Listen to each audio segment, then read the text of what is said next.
Pues nada, buenos días, buenas tardes y muchísimas gracias por la invitación. Estoy encantada de participar en este ciclo de charlas y de compartir información y conocimientos sobre biología de semillas, sobre germinación, sobre su almacenamiento, eh, con todo el mundo que esté interesado. Yo trabajo en biología de la germinación y el almacenamiento, el envejecimiento de semillas.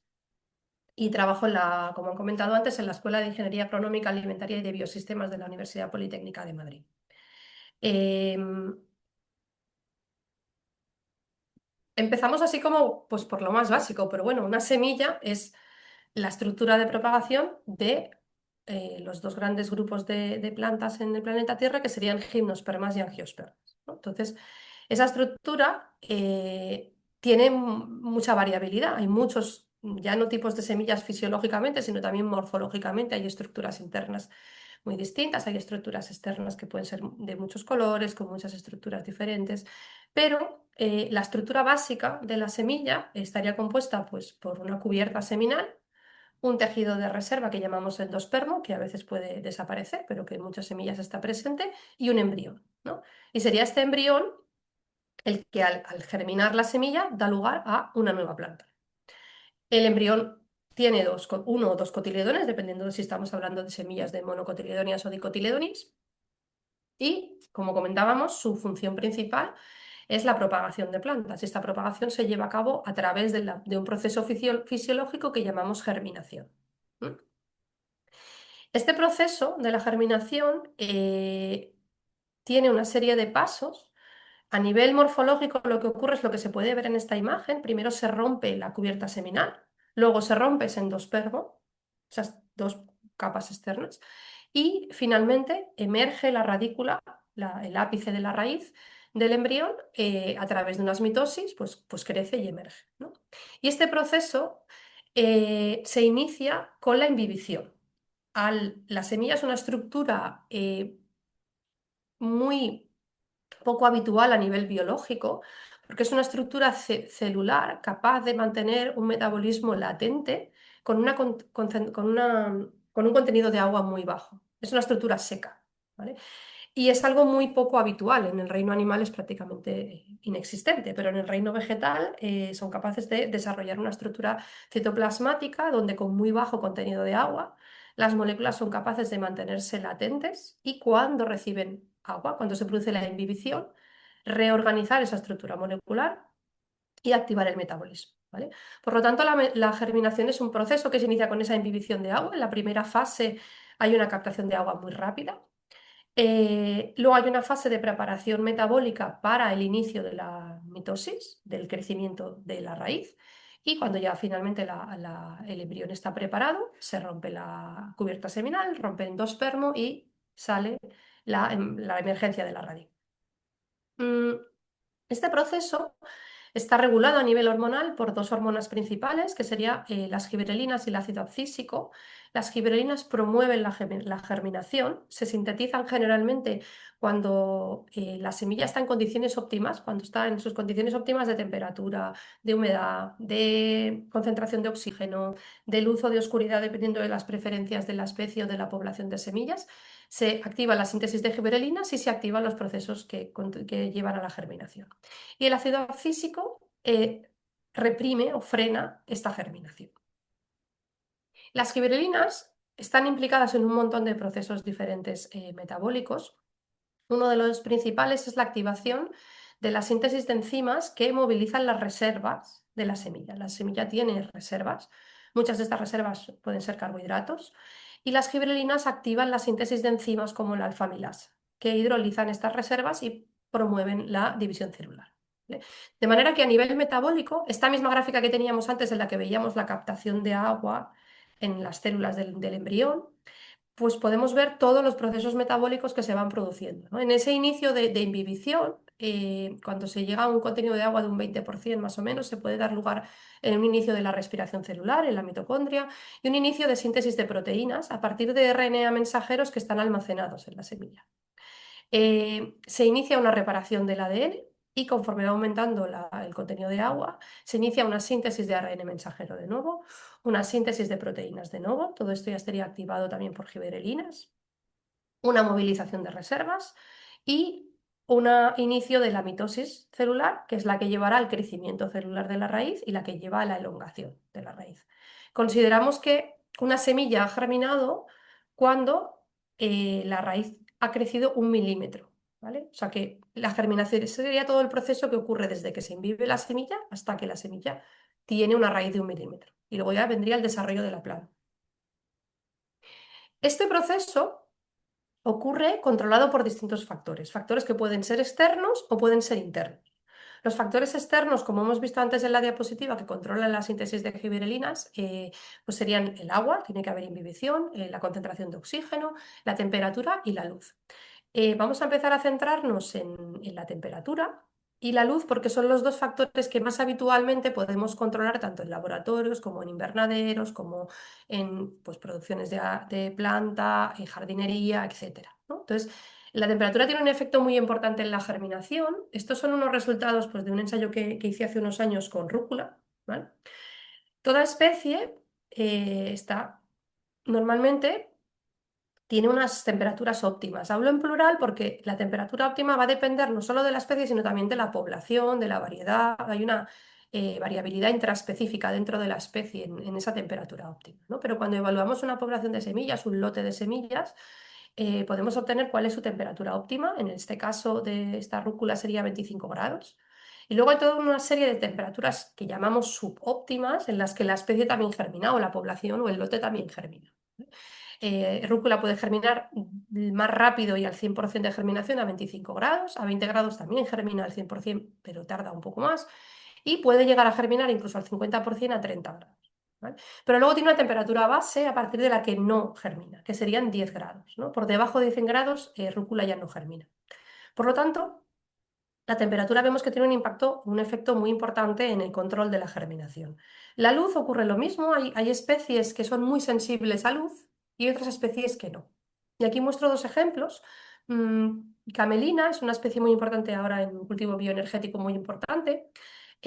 Camelina sativa no es muy sensible a la luz. Por lo tanto, puede germinar tanto en luz como en oscuridad. En cambio, esta especie con la que he trabajado durante un tiempo, que se llama Pancratium maritimum, es una especie silvestre, lirio de mar, es muy bonita, crece en la costa y germina solo en oscuridad, prácticamente no germina en luz.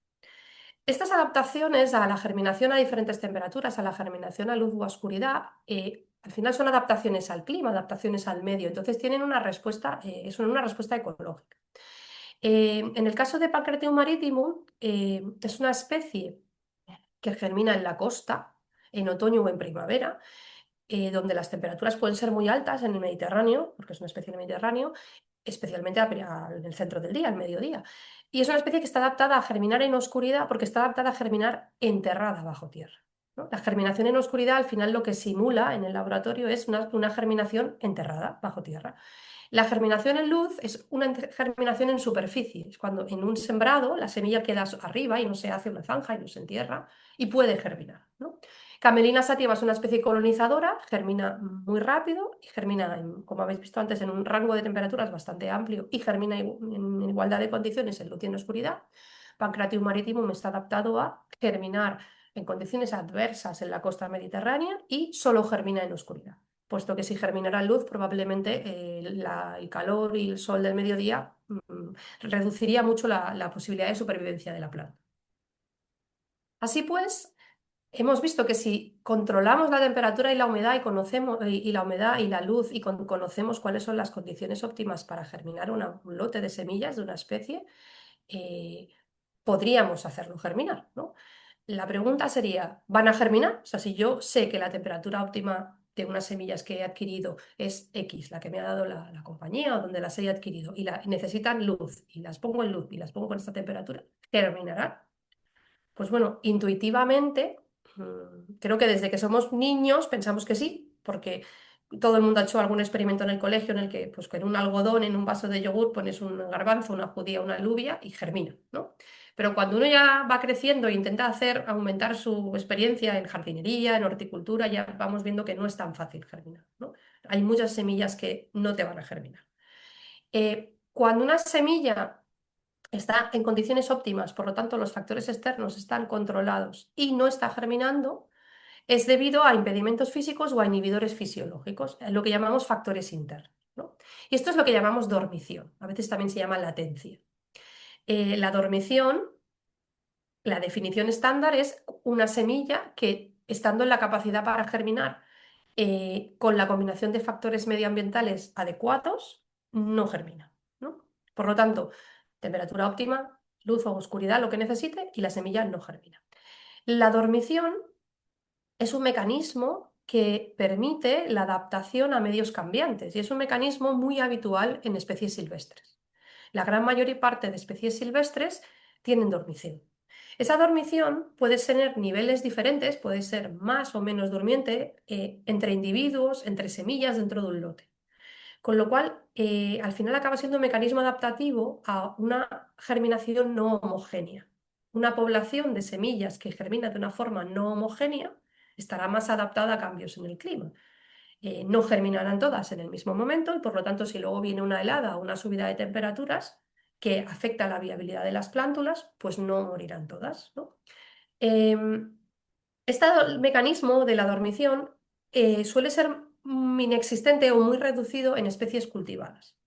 Porque las especies cultivadas han sufrido un proceso de domesticación y ese proceso de domesticación, uno de los mecanismos de selección ha sido una germinación homogénea. Al agricultor le interesa que las semillas germinen de forma homogénea, que todas germinen a la vez, para que todas las plantas estén en el mismo estado fisiológico y todas pues, produzcan fruto al mismo tiempo, maduren al mismo tiempo, ¿no? Por lo tanto, las semillas cultivadas pueden presentar dormición, pero es menos habitual. Las semillas silvestres es muy habitual que presenten dormición. Hay diferentes tipos de dormición. Los tres principales se pueden observar en esta diapositiva. Serían la dormición que depende del embrión, que sería la dormición fisiológica o dormición morfológica. Y hay una tercera dormición, tipo de dormición importante, que es la dormición que no depende del embrión, que depende de la cubierta de la semilla, aquí marcado en amarillo, ¿no? Que es lo que llamamos dormición física. Y una semilla puede tener un tipo de dormición o una combinación de varios tipos de dormición. Puede tener dormición fisiológica, dormición morfológica o una combinación de las dos, dormición morfofisiológica, ¿no? O puede tener dormición física y además dormición fisiológica. O sea, pueden haber diferentes combinaciones. Claro, esto lleva a que establecer el protocolo de germinación óptimo en algunas especies es muy complejo, porque los sistemas de dormición pueden ser complejos, ¿no? Una dormición fisiológica es la más habitual en la mayor parte de las especies y está causada por unos mecanismos fisiológicos que impiden el desarrollo de la radícula. Generalmente la presencia de ácido abscísico, que era esa fitohormona que inhibía la germinación, ¿no? La dormición morfológica ocurre en algunas especies porque son especies que dispersan sus semillas con embriones inmaduros, morfológicamente inmaduros. Aquí tenemos un ejemplo, una especie que se llama Smyrtium cordifolium, dispersa sus semillas en septiembre, típica dispersión, ¿no? Después del verano se produce el fruto, la semilla y se dispersa la semilla. Esa semilla se dispersa con un embrión muy pequeño, que sería este, y se van viendo cómo, estando la semilla en un banco en el suelo, ¿no? Durante diferentes periodos se va analizando cuál es el tamaño del embrión y vemos cómo con 3, 4, 5 meses de frío hasta que llegamos a febrero, todo el invierno, el embrión crece, aumenta de tamaño y crece. Y eso le permite alcanzar la madurez morfológica necesaria para germinar. Esto es un proceso también muy habitual en muchas especies. Muchas especies tienen una dormición que les ha permitido adaptarse a una dispersión en otoño y una dormición durante el invierno para germinar en la próxima primavera.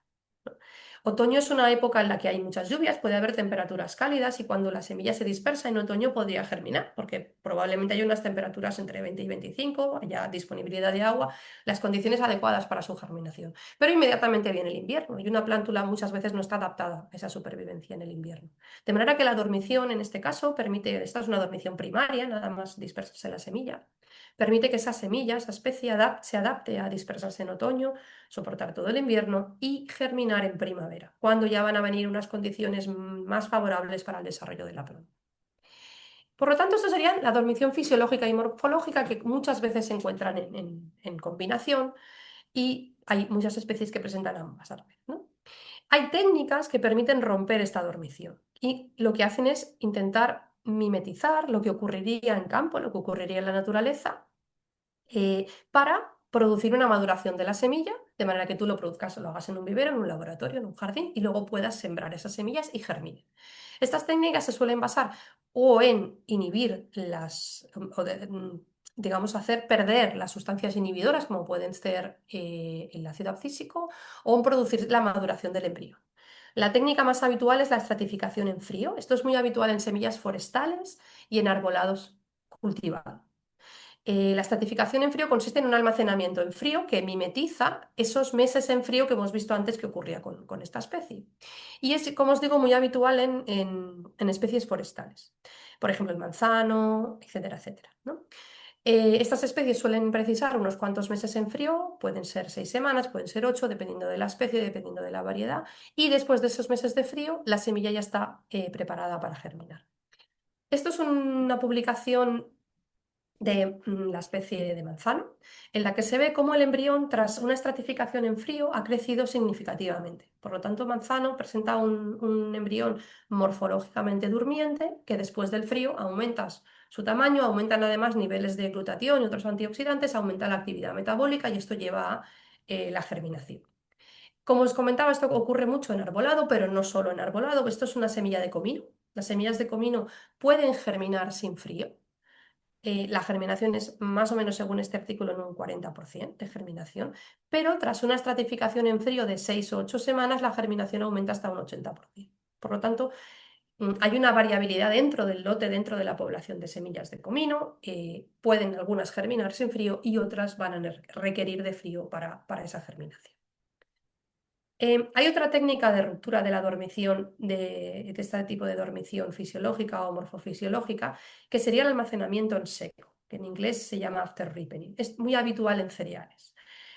Normalmente los cereales para germinar precisan de un tiempo en almacenado en seco.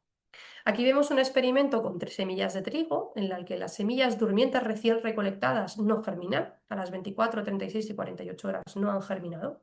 En cambio, si esas mismas semillas se someten a unas semanas de almacenamiento en seco, a temperatura ambiente, acaban germinando.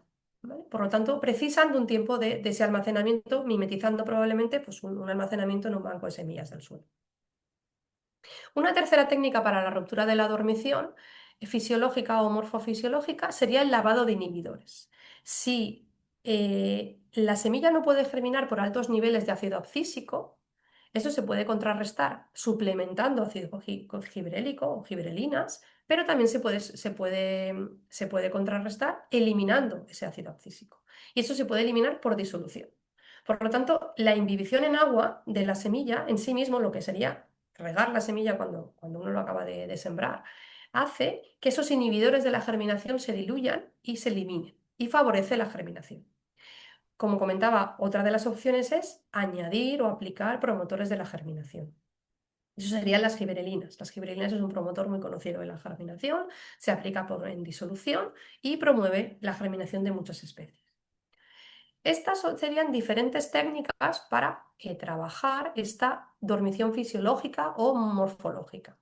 Si nos centramos en la dormición física, el motivo de esta, o la causa de esta dormición, como vemos en el esquema, no es el embrión estaría en principio perfectamente maduro para germinar, pero tiene una cubierta, esa semilla, que impide la germinación. Es una cubierta impermeable, dura, por lo tanto la semilla no se imbibe. Aunque la introduzcamos en agua, no se va a imbibir, el agua no va a entrar en la semilla. Eh, Esto es muy habitual en leguminosas. Las leguminosas tienen cubiertas seminales impermeables o duras que impiden esa imbibición, impiden la entrada de agua e impiden la salida de la radícula. Y este es un trabajo muy bonito del año 2014 porque se hacía una comparación de la anatomía entre una leguminosa silvestre y una leguminosa cultivada. Semillas de guisante silvestre, semillas de guisante cultivado. Las semillas de guisante silvestre, como todas las semillas de leguminosas silvestres, porque es algo muy habitual, tienen unas cubiertas duras, muy, muy duras. Aquí podemos ver en la histología unas macroesclereidas muy grandes. ¿Vale? Como comentaba antes, la domesticación de este cultivo ha llevado a unas cubiertas menos duras. Las cubiertas de las leguminosas que nos comemos, cultivadas, agrícolas, son duras. Aquí tenemos una imagen no es un guisante, es un garbanzo, pero bueno, conocemos esas cubiertas producen digestiones pesadas, o sea que son parte de la idiosincrasia de las leguminosas, pero como vemos en esta imagen, son mucho menos gruesas de lo que serían en sus versiones silvestres, ¿no? La domesticación ha reducido la dureza de la cubierta porque el agricultor prefería variedades que tuvieran cubiertas menos duras, fueran más sencillas y más rápidas de germinar. Y además también de cocinar y además también de digerir, ¿no? Em, para mimetizar eh, cómo en la naturaleza se romperían estas cubiertas, hay una serie de procesos que llamamos escarificación. ¿Qué es lo que intentan mimetizar? Intentan mimetizar lo que ocurre en la naturaleza, que es que estas semillas están adaptadas a, entre otras cosas, la ingestión por animales. Los animales se alimentarían de leguminosas silvestres, pensemos en rumiantes, y esas semillas son capaces de sobrevivir a la masticación, a el paso por ácidos en el estómago y después germinar, ¿no? Por lo tanto, esas escarificaciones, que es como se llaman a las técnicas para romper la dormición física, intentan mimetizar este proceso, ¿vale? Esas escarificaciones pueden ser lijados con diferentes tipos de lijas, pueden ser realizar mm, roturas o agujeros en la cubierta de las semillas. En la imagen aparecen unas tenazas de poda, pero también puede ser por corta uñas, por ejemplo, si las semillas son pequeñas. Hay semillas, por ejemplo, de algarrobo que precisan de ese corte. O también escarificación con agua caliente o agua hirviendo o con diferentes tipos de ácidos, incluido el ácido sulfúrico, ¿vale? La exposición a ácido sulfúrico, y a veces incluso por tiempos tan prolongados como media hora, es lo único que consigue que una semilla de leguminosa silvestre germine.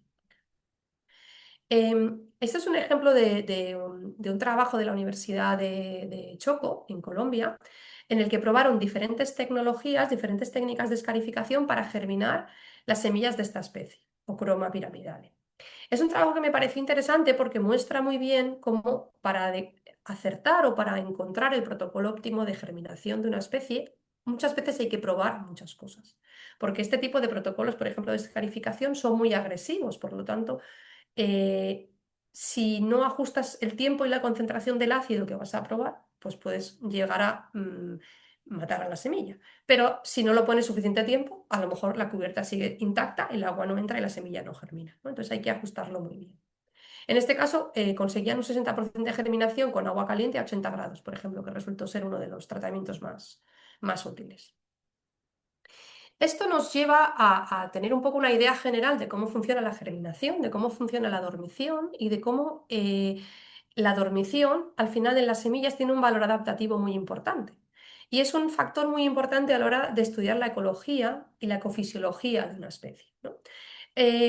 Para un poco ilustrar esto, os presentaré un trabajo de fisiología, perdón, de fisiología, no, de Filiria angustifolia, que es una especie mediterránea con la que hemos trabajado en los últimos años. Es un arbusto forestal que presenta dormición física. Tiene un endocarpo, en este caso el endocarpo es parte del fruto, pero se consideraría también dormición física, un endocarpo duro que impide la entrada de agua o la salida de la radícula.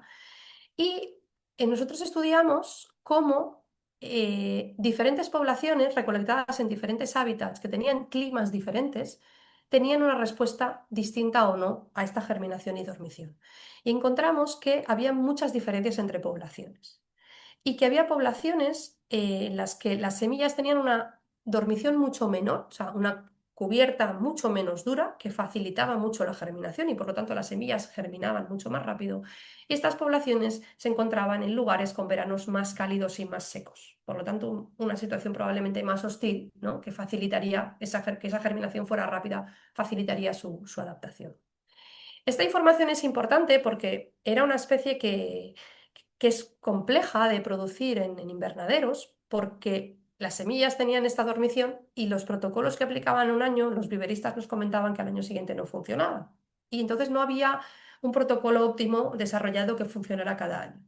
Este estudio un poco lo que nos vino a decir es que cada población era muy diferente. Por lo tanto, si cada año se recolectaban semillas en una población diferente, se hacían ensayos con esas semillas con el protocolo de otra población, no iban a funcionar, ¿no? Y que hay que adaptar los protocolos de germinación no solo a la especie, sino a la variedad, si estamos hablando de cultivadas, a la población, si estamos hablando de silvestres.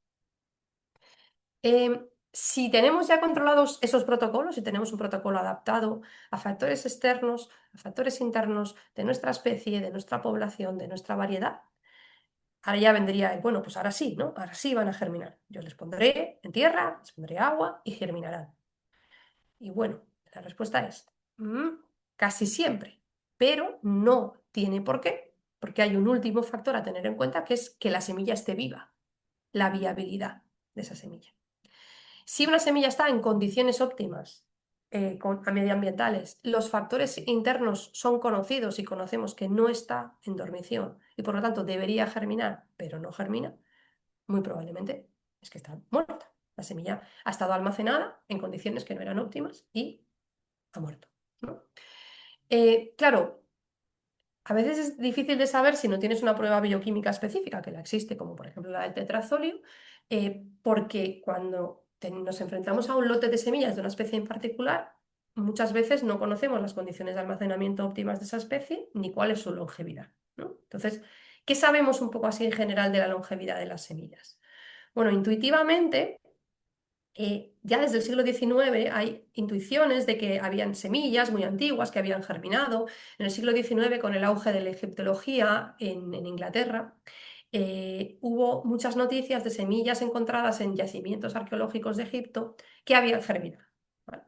Estas noticias acabaron siendo falsas. El director del Royal Botanic Gardens de Kew, el Real Jardín Botánico de Inglaterra, ya en 1800 hizo pruebas y demostró que las semillas que estaban vendiendo como semillas tan antiguas no eran tan antiguas, eran modernas. Por lo tanto, algunas de esas noticias no han sido ciertas, pero a día de hoy sí sabemos que sí hay algunas semillas de yacimientos, quizá no tan antiguos como estas, pero que sí han germinado, ¿no? Pero son casos puntuales, son casos anecdóticos de una semilla que ha germinado. A nivel general, el conocimiento que tenemos sobre la longevidad de las semillas de cultivos no es muy amplio. Estos son los datos publicados en una revisión del año 2020, en el que recopilaron toda la información disponible sobre cultivos y estos eran los tres grupos que se establecieron con especies que tenían semillas de alta longevidad, intermedia y baja. Lo primero que llama la atención, creo yo, es que no hay muchas especies, o sea, no hay información de la gran mayor parte de las especies. De las especies que hay información, es interesante ver como, por ejemplo, especies de una misma familia, estas serían todas las especies de la familia de las gramíneas, tienen una longevidad muy variada. Hay gramíneas como la avena, cuyas semillas tienen una longevidad muy alta, muy probablemente almacenadas en seco y fresco van a poder vivir durante muchos años. En cambio, hay semillas como centeno, que es conocido por todos los conservadores de germoplasma, bancos de semillas, es una especie que tiene una vida muy corta. Entonces, conservada en condiciones adecuadas de baja humedad y baja temperatura, no vivirá más allá de 5 o 10 años. Por lo tanto, son variedades o son especies que serán más complicadas su conservación y su almacenamiento. En el año 2019 se publicó otra revisión por parte del Jardín Botánico de Kew, en Inglaterra, en el que mostraban una estimación, esto era basado en estimaciones, no basado en datos reales, pero basado en estimaciones, cuál podría ser la longevidad de muchas especies de diferentes familias según los datos que tenían en su banco de semillas, ¿no? Y llama la atención ver que hay familias con una longevidad que puede ser muy alta, por ejemplo, las leguminosas, algo de lo que también se tenía en parte conocimiento, porque son semillas, como hemos visto antes, con unas cubiertas duras que al final hacen una cápsula, ¿no?, impermeable alrededor de la semilla y esto facilita su almacenamiento, dificulta su germinación, pero facilita su almacenamiento. Y hay familias como las compuestas que tienen una longevidad estimada mucho más baja. Y además vemos que dentro de las familias hay una variabilidad muy amplia. Pueden haber especies con longevidad muy alta y especies con longevidad muy baja. Por lo tanto, cuando uno se encuentra con una especie y tiene que almacenar esa semilla, la primera pregunta sería ¿cómo la almacenamos? Y la segunda sería ¿cuánto va a vivir?, ¿no? Y vemos que no es fácil responder a esas preguntas. Eh, Sabemos que las condiciones de almacenamiento y envejecimiento de las semillas van a afectar a ese almacenamiento. Y en nuestro grupo de investigación llevamos mucho tiempo trabajando en cómo las condiciones de almacenamiento, humedad, temperatura y atmósfera del almacenamiento afectan al almacenamiento y al envejecimiento de las semillas. Eh, Hemos ido recopilando datos a lo largo de 20 años. Parece mucho tiempo, pero ya os podéis imaginar que no es mucho tiempo cuando estamos trabajando con semillas que pueden vivir muchos años. Por lo tanto, de ahí también la falta de datos, porque es difícil obtener datos a largo plazo de almacenamiento de semillas. Las semillas a veces van a vivir más que nosotros, por lo tanto, es difícil hacer este tipo de experimentos. Pero lo que hemos visto es que la longevidad varía mucho entre especies. Aquí tenemos diferentes especies y podemos ver como, por ejemplo, rúcula tenía una longevidad bastante alta y Brassica repanda, que es una especie silvestre con la que estábamos comparando, tenía una longevidad mucho más corta. Por lo tanto, entre especies hay mucha variabilidad. La longevidad varía con la temperatura y la humedad y, en general, a menor temperatura, mayor longevidad. O sea, va a beneficiar a la semilla un almacenamiento en frío. Pero el efecto de la humedad parece más importante que el efecto de la temperatura. De manera que si no hay opciones a frío, no hay cámaras frías, no hay neveras disponibles o hay neveras disponibles pero no en condiciones adecuadas porque no hay el flujo eléctrico continuo necesario para mantenerlo, un almacenamiento a una temperatura moderada, sin necesidad de frío, como puede ser 20 grados, podría ser adecuada siempre que la humedad sea la adecuada. ¿Cuál sería esa humedad adecuada? Pues bueno, ahí también las investigaciones siguen en marcha en distintos centros mundiales. En principio, desecar una semilla es beneficioso para su longevidad, pero va a depender de la especie y va a depender de la temperatura cuánto hay que desecarla, ¿no? En esta especie, que es Hisopus officinalis, hicimos ensayos a diferentes temperaturas y establecimos cuál era la humedad óptima de conservación. Y lo que vimos es que a altas temperaturas, bueno, moderadamente altas, 45 o 35 grados, que al final puede ser la temperatura de un almacén en un productor de semillas en verano si no está climatizado. La humedad de conservación óptima sería entre 6 y 10% de humedad relativa. Esa sería una humedad de desecación adecuada. Sin embargo, si esas semillas se almacenaban a 20 grados en un cajón, en una casa climatizada más o menos, dependiendo del clima, claro, la humedad óptima estaría ya entre 25 y 33% de humedad relativa. Por lo tanto, quizá no es necesario desecar tanto si la temperatura de conservación no va a ser muy alta. Pero esto es una cosa que está todavía en investigaciones y se siguen haciendo ensayos para acabar de dar con la respuesta, ¿no?, a esta pregunta. Además, este efecto de la temperatura y la humedad tenemos o viene modelado por un tercer parámetro que sería la atmósfera de conservación. Las semillas se pueden conservar en diferentes recipientes. Estos recipientes, para que la humedad no varíe, es muy importante que sean herméticos. Hay muchos frascos, muchos sobres que pueden parecer herméticos, pero no lo son cuando el almacenamiento de la semilla está pensado a largo plazo, a años. Pero si el recipiente efectivamente es hermético, en esa atmósfera puede ser una atmósfera de aire normal o puede ser una atmósfera de vacío. Una atmósfera de vacío tiene un nivel de oxígeno mucho menor, por lo tanto un nivel de oxidación mucho menor. Por lo tanto, afecta positivamente a la conservación, en algunos casos, sobre todo en seco. Si la humedad es mediana alta, igual no tiene un efecto tan grande, pero cuando el almacenamiento es en baja humedad, beneficia el hecho de que sea al vacío, la conservación de las semillas. Todos estos factores que están interconectados y afectando a la longevidad de las semillas, que sería el taxonómico, la especie, la humedad, la temperatura, la atmósfera, hacen que extrapolar sea complejo y que nosotros, aunque sepamos que la semilla a lo mejor es capaz de sobrevivir 5 años en un almacén a 35 grados, es difícil saber qué va a pasar si la desecamos y la guardamos en un banco de semillas en una nevera o en un congelador a -18, ¿no? Entonces, a veces es difícil esta extrapolación. Eh, Hemos estado haciendo ensayos en nuestro grupo durante muchos años para ver hasta qué punto se podían establecer extrapolaciones. Y lo que hemos visto es que en algunas semillas las extrapolaciones funcionan entre conservación en húmedo y conservación en seco. Y una especie como por ejemplo rúcula, que tenía una longevidad muy alta cuando conservábamos las semillas en húmedo, pues también la tenían muy alta cuando conservábamos las semillas en seco. Pero había otras especies eh, como puede ser Sinapis alba, la mostaza blanca, que tenía a lo mejor una longevidad media eh, a alta humedad y una longevidad muy baja a baja humedad. Por lo tanto, era más difícil. Lo que pasaba en unas condiciones luego no reflejaba lo que iba a pasar en otras, ¿no? Esto nos lleva a establecer que las predicciones de supervivencia de las semillas, cuando se basan en experimentos a alta humedad, que son los que son más habituales de establecer y de hacer porque son más rápidos, muchas veces no son fáciles de extrapolar estas conclusiones a baja humedad. No tienen por qué comportarse de la misma manera en baja humedad. Y que esta humedad va a ser muy importante en el control de los mecanismos de envejecimiento. La humedad al final determina el nivel fisiológico de las células, el nivel fisiológico de los procesos metabólicos y afecta al envejecimiento de una manera muy rápida.